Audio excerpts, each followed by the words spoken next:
IPL অভিষেকে speed গান ভেঙে নিজের আগমনের কথা ঘোষণা করলেন লখনৌ সুপার জায়ান্টের পেসার মায়াঙ্ক যাদব। ডানহাতি এই পেসার পাঞ্জাব কিংসের বিরুদ্ধে 4 ওভারে স্পেলে 27 রানে 3 উইকেট নিয়ে কেবল অসাধারণ পরিসংখ্যানই দেখাননি, মরশুমের দ্রুততম ডেলিভারিটি করেছেন তিনি। আইপিএলে নিজের প্রথম উইকেট নেওয়ার কয়েক মিনিট আগে যাদবের গতি ছিল ঘন্টায় 155.8 কিলোমিটার।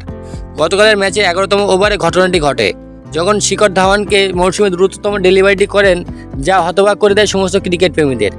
কয়েক ডেলিভারি পরে তিনি জনি বেয়ারস্টোকে একটি শর্ট বল করেন। বেয়ারস্টো পুল মিস করে বাউন্ডারি লাইনের কাছে মার্কস স্টোনিসের হাতে ক্যাচ দিয়ে ফিরে গেল। আইপিএলে লখনৌ সুপার জায়ান্টের বিরুদ্ধে চতুর্থ সর্বোচ্চ জুটি ভেঙে লাভজনক টি-20 লিগে প্রথম উইকেট নেন মায়াঙ্ক যাদব। আইপিএল 2022 মৌসুমের আগে লখনৌ দলে আসেন প্রতিশ্রুতিশীল তরুণ ক্রিকেটার মায়াঙ্ক যাদব। 2002 সালে 17 জুন জন্মগ্রহণকারী মায়াঙ্ক পেস বোলিংয়ে বিশেষজ্ঞ। লখনৌ সুপার জায়ান্টস তাদের দলের অন্তর্ভুক্তি করতে আগ্রহী করেন এই বোলারকে। বোলিং লাইন আপকে শক্তিশালী করার জন্য লখনৌ সুপার জায়ান্টস শিবম মাভি এবং অন্যদের জন্য প্রায় 9 কোটি টাকা ব্যয় করেন।